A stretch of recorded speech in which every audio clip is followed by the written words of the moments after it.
This is not Stephen Semple or Dave Young. I've commandeered the entire podcast at the request of Stephen, so I'm here for a reason. I've got with me a client of Stephen's, Rick Showers of Noble RV, out in the Edmonton area of Alberta. And you guys have heard us talk about him before. He's been on the podcast before, but we have a very specific topic that we want to talk about today, and that's we're talking about the amazing use of social media that him and his team. We have one of his team members here. Her name is Natacha.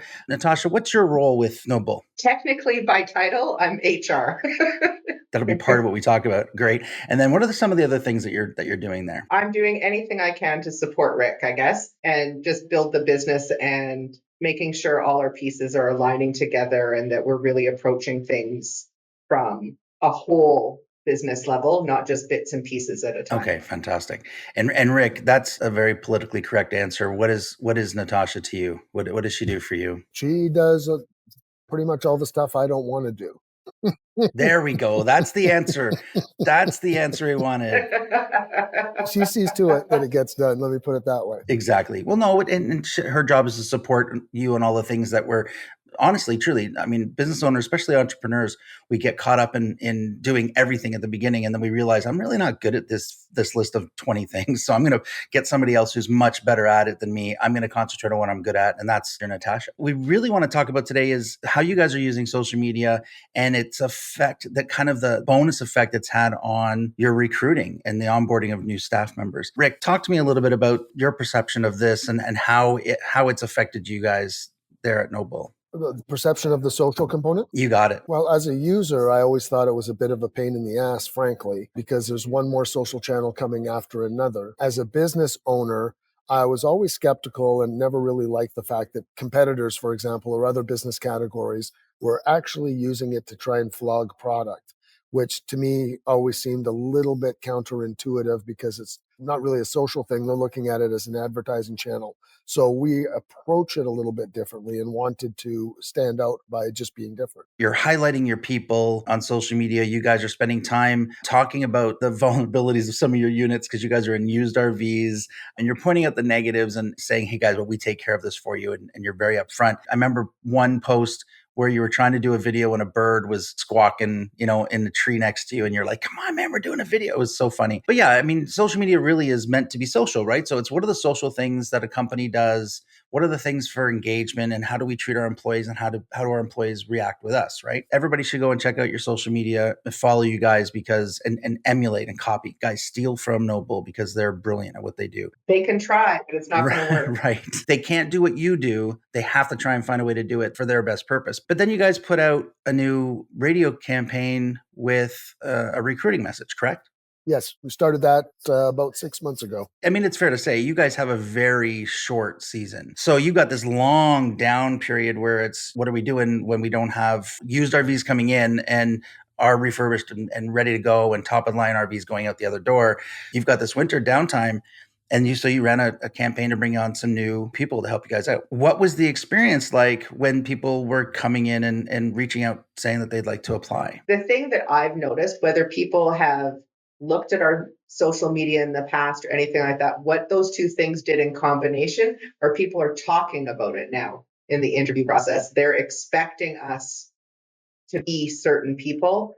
They're coming in and they're recognizing Rick. And so they're like, where's Rick? Or they're recognizing so-and-so. And they're saying, hey, I saw you. You like to, whatever their hobby was or whatever it was. So they're already feeling connected to us before they even come in the door. Whether it's a customer or like an external customer, somebody you're selling to, or an internal customer, somebody that works for you, with you, when they're first hearing of the opportunity to come in and deal with you, the first thing that most people do now is they run to the website. They go and see, hey, what are they all about? What do they do?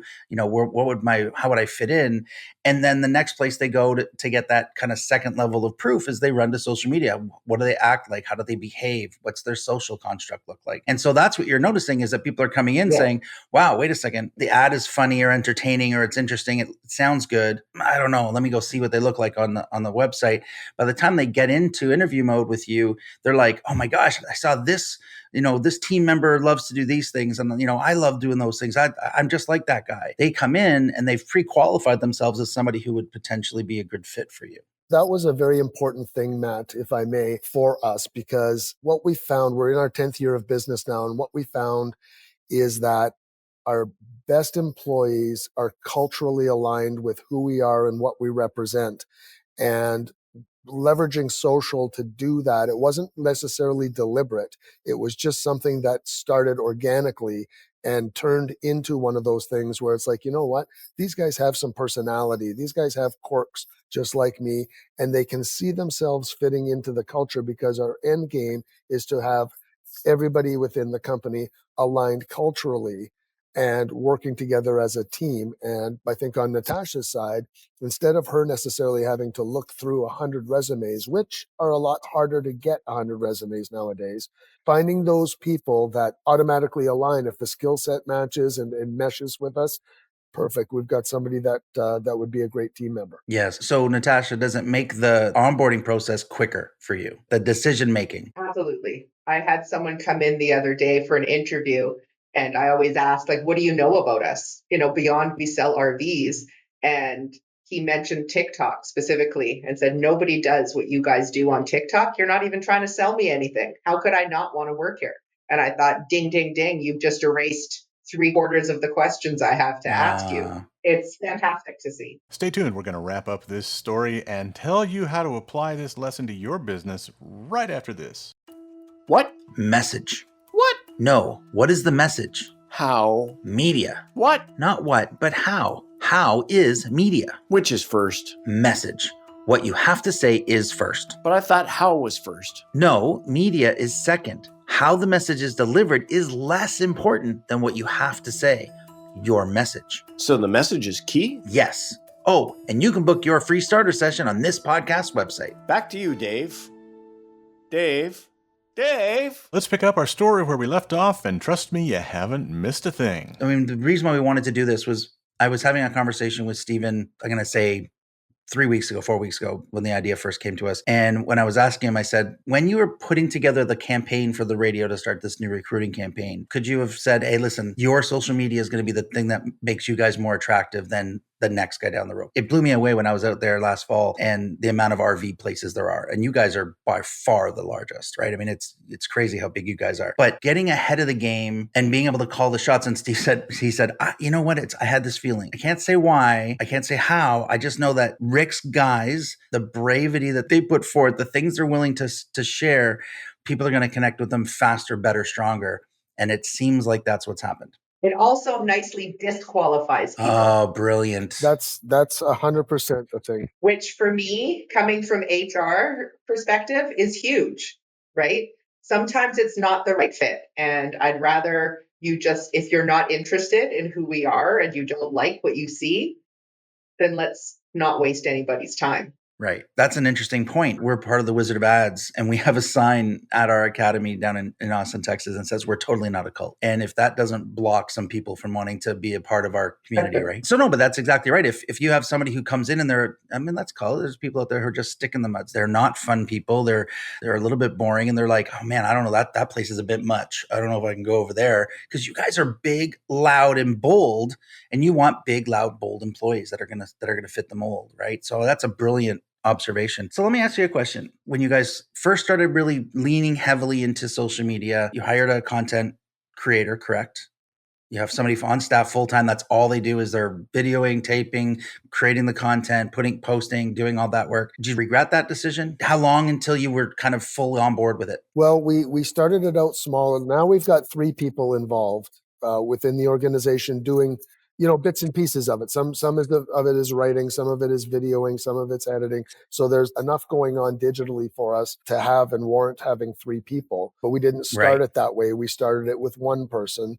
And like you said, Matt, earlier, and I would do a portion of it myself. And then as it sort of evolved out, and we saw, it actually surprised me. Natacha mentioned TikTok, but it actually surprised me how much engagement we get. And every now and again, when I'm bored, I'll go and I'll look at the comments that people make on TikTok, for example, and you can tell you're eliminating people by the content.